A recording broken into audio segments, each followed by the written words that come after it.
상쾌한 아침 원주에서 출발합니다.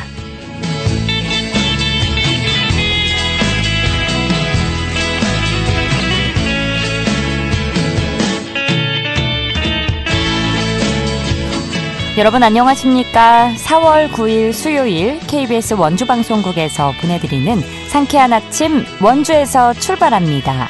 저는 진행의 이은주입니다. 오늘은 흐리다가 늦은 오후부터 전국적으로 비 소식이 있습니다. 우리 지역은 내일까지 5mm 미만의 강수량 예상되는데요. 황사가 섞여 내릴 수 있겠고요. 비의 양이 적어서 대기의 건조함을 완전히 해소해주기는 어렵겠습니다. 계속해서 불조심해 주시고요. 오늘도 큰 일교차에 감기 걸리지 않도록 옷차림 신경 써주시기 바랍니다. 아침 기온 3도에서 6도 사이로 출발해 한낮에 18도에서 20도까지 오르겠고요. 현재 강원 지역 미세먼지 농도 좋음에서 보통 수준 보이고 있습니다. 오늘 준비한 소식입니다. 얼마 전 강원 지역의 한 장애인 이용시설 직원이 장애인 학대 혐의와 인권 침해 논란으로 검찰에 넘겨졌는데요. 이로 인해 장애인 복지계가 또 한 번 혼란을 겪고 있습니다. 장애인 학대와 인권 침해가 우리 사회에서 끊임없이 논란이 되고 있는 현실에 대해서 짚어보고요. 한국문인협회 원주지부가 제2회 한강작가 발굴을 목적으로 제34회 치악산 전국 청소년 백장을 엽니다. 리포터 코너에서 전해드립니다. 강원특별자치도가 인터넷으로 간편하게 행정 서비스를 받을 수 있는 강원 혜택이지 운영을 시작했는데요. 어떤 행정 서비스를 받게 되는지 알아보도록 하죠. 4월 9일 수요일 상쾌한 아침 원주에서 출발합니다.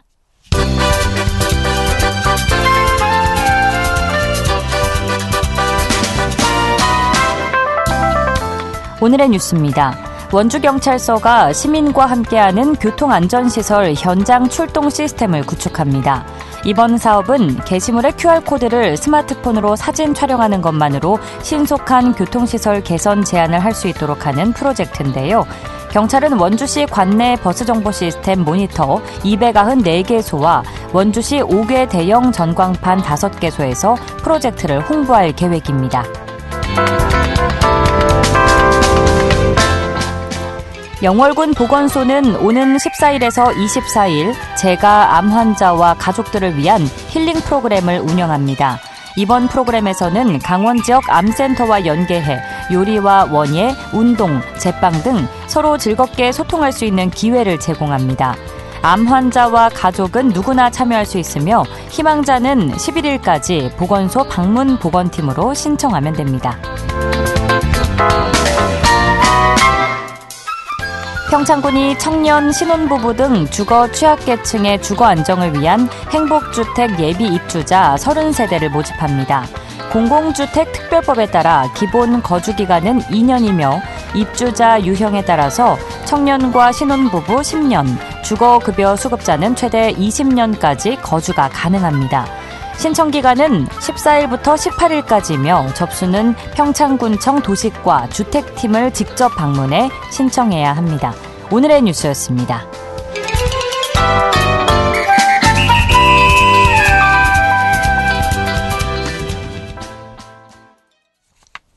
상쾌한 아침 원주에서 출발합니다. 함께하고 계십니다.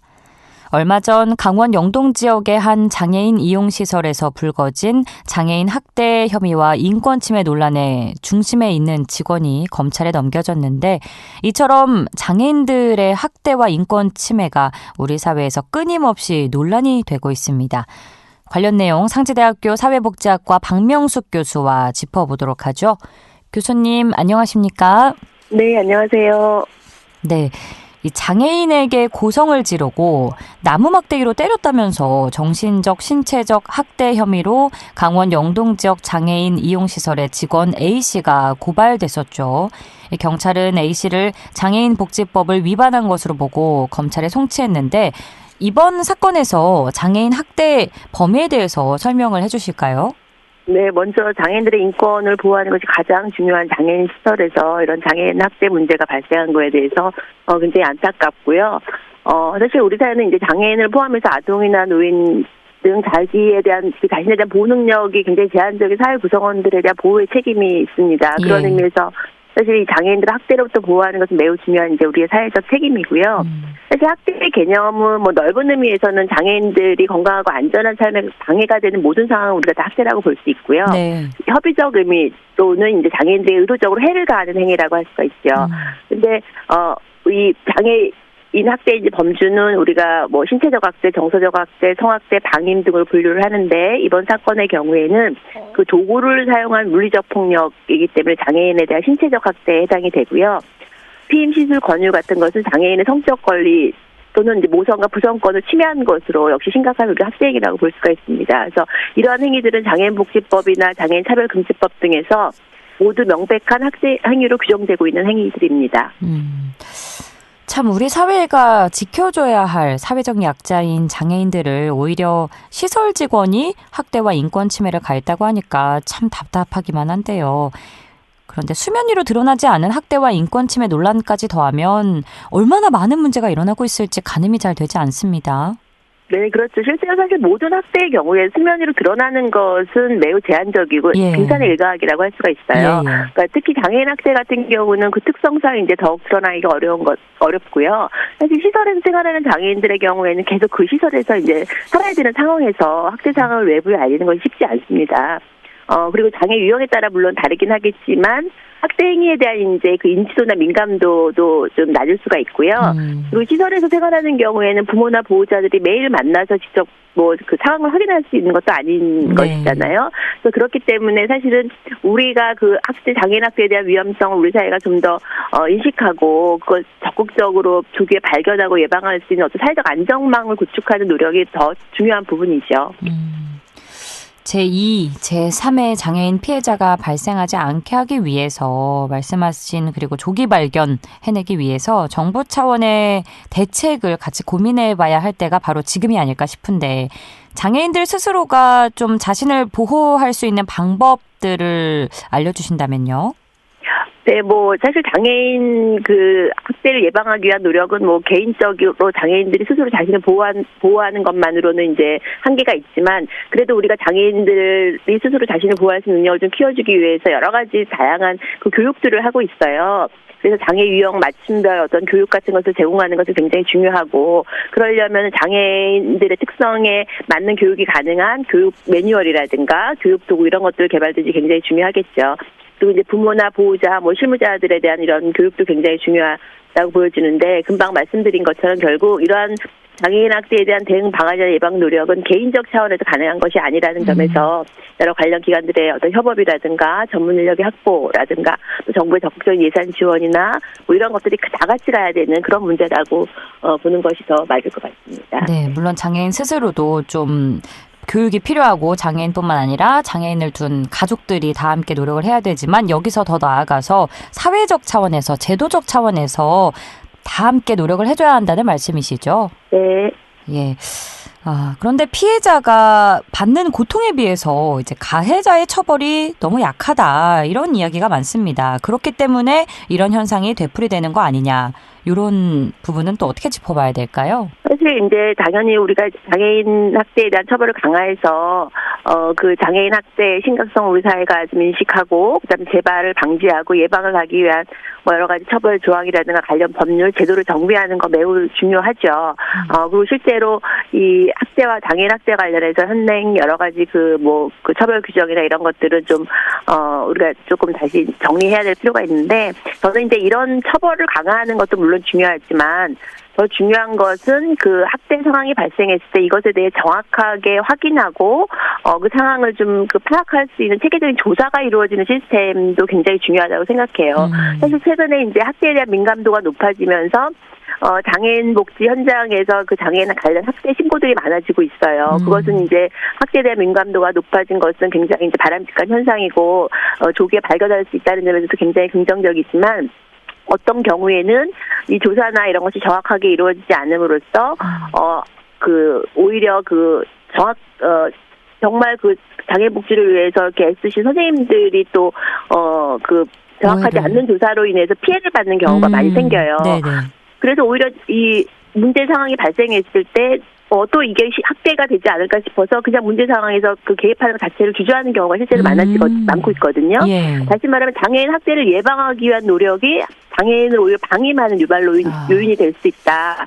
이런 지적들을 우리가 좀 받아들일 필요가 있고, 그래서 아까 말씀하신 그 처벌을 강화하는 거 굉장히 중요하지만, 그것과 함께 현장에서 장애인들을 정말 보호하려면, 이런 학대와 관련해서 효율적인 어떤 조사 방식이라든가, 그런 부분에 대한 고민도 우리가 같이 가는 것이 더 필요하다, 이런 생각을 합니다. 체계적인 조사가 이제 부족하다고 말씀 주셨는데, 이제 장애가 있다는 이유로 당사자의 이제 이야기가, 진술이 신빙성을 얻기 어렵다고 보는 경우들도 있잖아요. 이럴 경우에 지도해 주시는 교사분이나 뭐 다른 분들의 증언이 필요할 것 같은데 이런 부분이 좀 잘 안 이루어지고 있는 게 현실이라는 말씀이실까요? 네, 뭐 그런 걸 포함해서 이게 이제 다시 물론 이제 학대라고 하는 것은 이제 피해자의 의견이 가장 중요하고 피해자의 그 진술이 굉장히 중요한데 지금 말씀하신 것처럼 장애의 특성상 그런 것을 잘 이제 진술하기 어려운 상황도 있고요. 네.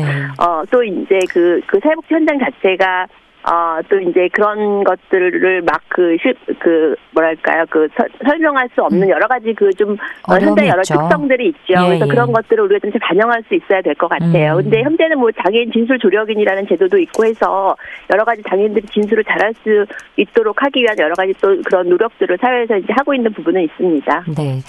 사회적 약자들을 상대로 한 범죄가 가져오는 파장은 클 수밖에 없는데 장애인 학대를 예방하기 위해서 말씀하신 대로 제도적으로나 또 장애인 스스로 할 수 있는 최소한의 대처 방법은 그럼 무엇이라고 생각하시는지 구체적으로 끝으로 청해 듣겠습니다. 네, 앞서 여러 번 말씀드렸지만 결국 장애인 학대에 대한 대응 노력은 어느 한 가지 차원에서 할 수 있는 것은 아니고요. 매우 포괄적이고 복합적인 차원의 문제예요. 그래서 말씀드린 것처럼 장애인이나 부모나 실무자들에 대한 이런 교육, 개인적인 교육도 굉장히 중요하고요.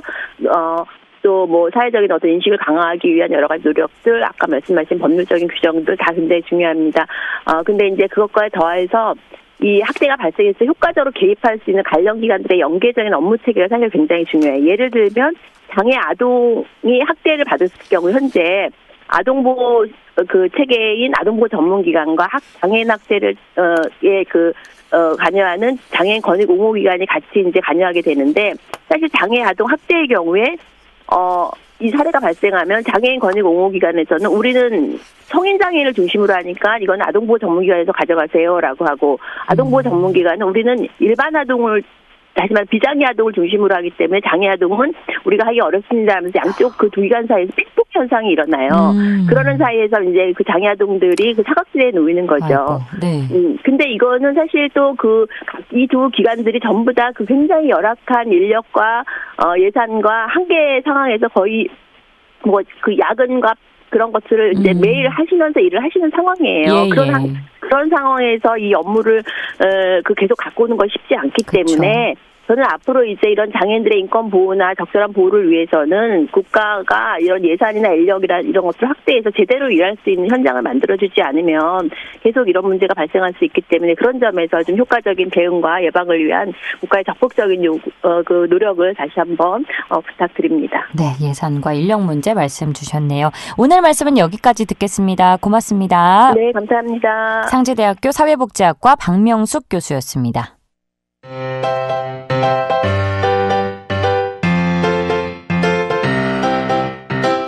KBS 원주방송국이 유튜브 다시 듣기 서비스를 실시합니다. 매일 아침 강원 영서남부권의 뉴스와 정보를 전해드리는 상쾌한 아침 원주에서 출발합니다는 KBS 원주라디오 유튜브 채널을 통해 다시 들을 수 있습니다.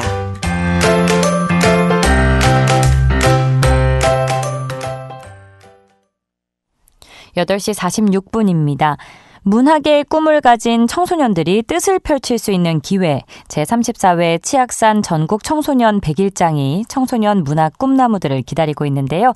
자세한 내용 리포터 현장에서 알아봅니다. 추인혜 리포터 함께합니다. 어서 오세요. 네, 안녕하세요. 네, 유네스코 문학 창의 도시인 원주시에서 오랜 역사를 가진 청소년 100일장을 운영하고 있다고요? 네, 원주 문인협회가 제34회 치악산 전국 청소년 100일장의 청소년 접수를 받고 있습니다. 있습니다. 문학을 꿈꾸는 청소년, 또 글쓰기에 관심 있는 청소년들이 자신의 실력을 확인하고 뜻을 펼칠 수 있는 기회의 장으로 오랜 전통을 가진 백일장인데요. 원주 지역의 학생들뿐만 아니라 전국의 초중 고등학생 그리고 이 나이대에 해당하는 청소년을 대상으로 진행하고 있습니다. 또 올해부터는 이 상의 훈격 또한 올라 주목받고 있는데요. 유네스코 문학창의도시의 원주시로서 문학적인 위상을 높이기 위해서 강원특별자치도 교육청의 교육감상, 원주교육지원청 교육장상, 한국문인협회 원주지부 부회장상 이렇게 총 15명을 나눠 시상합니다. 유네스코 문학창의도시로서 문학의 인재를 발굴하는 역할을 하고 있는데요. 한국문인협회 원주지부 고창영 회장에게 행사의 기획 취지 들어봤습니다.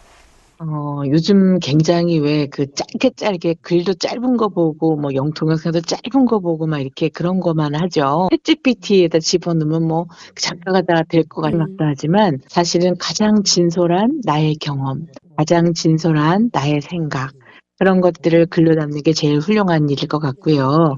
무엇보다도 글을 통해서 나 자신이 가장 먼저 성장하고 또 성숙해지고 치유되고 힐링이 되는 것처럼 나중엔 내가 쓴 글을 보고 다른 누군가도 이 글을 보고 미소가 지어지기도 하고 때론 뭉클하기도 한 이런 모든 것들은 결국은 진솔함에서 비롯된다고 생각해요. 진솔한 글이 가장 감동을 줄 거라고 생각합니다. 아마 챗GPT도 절대 못 따라올걸요. 올해 백일장은 어떻게 진행이 되나요? 네, 올해부터는 예선전이 생겼는데요. 먼저 이메일을 통해서 온라인으로 작품 예선전을 접수받습니다. 예선전 작품 주제는 자유로 운문 2편, 산문 1편을 제출해야 하는데요. 심사를 거쳐서 이 참가자 중 100여 명이 본선에 진출합니다. 예선전 접수는 오는 30일까지 이메일을 통해 진행되고 본선은 5월 24일 오전 10시 박경리 문학공원에서 열립니다. 지난 백일장의 이 수상작들을 봤는데요. 네. 수상작들은 작품에 자신의 깊은 감정이나 좀 진정성이 녹아든 작품들이 수상을 했습니다. 실제로 좋은 작품의 기준을 문인협회에 물어봤을 때도 진솔한 생각이나 나의 경험이 글에 담겨 있어서 누군가에게 감동을 주는 글이라고 하던데요. 네. 백일장 수상작들을 보면 부모님에 대한 사랑이나 걱정이 담긴 시인 내 꿈, 또 시험을 망쳤을 때는 호랑이로 변하는 엄마와 평소에는 밝은 엄마에 대한 애정이 담긴 우리 엄마까지 일상 속에서 소소한 감동을 느낄 수 있는 글들이 많았습니다. 한국문인협회 원주지부 고창영 회장에게 좋은 글을 쓰는 팁에 관해서도 들어봤습니다. 네, 2025년 제34회 치악산 전국 청소년 백일장은 34회라는 건 34년 동안 원주에서 해왔다는 이야기입니다. 저 역시도 초중고등학교 때 바로 이 백일장에 나가서 글을 학생이기도 했었지요. 소녀이기도 했었지요. 이런 백일장을 계기로 해서 저 역시도 원주 문인협회 회원이 되기까지 지역에서 다른 문학 활동을 했었는데요. 이 백일장은 해마다 문학을 꿈꾸는 청소년들의 소중한 꿈을 실천할 수 있도록 창작 기회를 마련하고자 저희 원주 문인협회에서 진행하고 있습니다. 유네스코 문학 창의도시인 곳이 부천과 바로 강원도 원주예요. 그러니까 원주가 이렇게 유네스코 문학 창의도시가 된 것도 그냥 된 건 아니겠죠. 원주에서 열리는 전통 깊은 치악산 전국 청소년 백일장.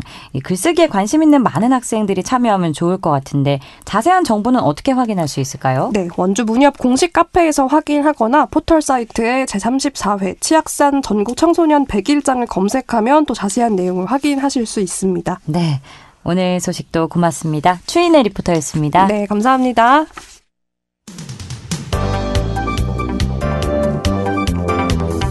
생생한 현장, 유익한 생활 정보를 전해드리겠습니다. KBS 원주라디오 상쾌한 아침 원주에서 출발합니다를 함께하고 있습니다. 강원특별자치도가 인터넷으로 간편하게 행정 서비스를 받을 수 있는 강원 혜택 이지 운영을 시작했는데요.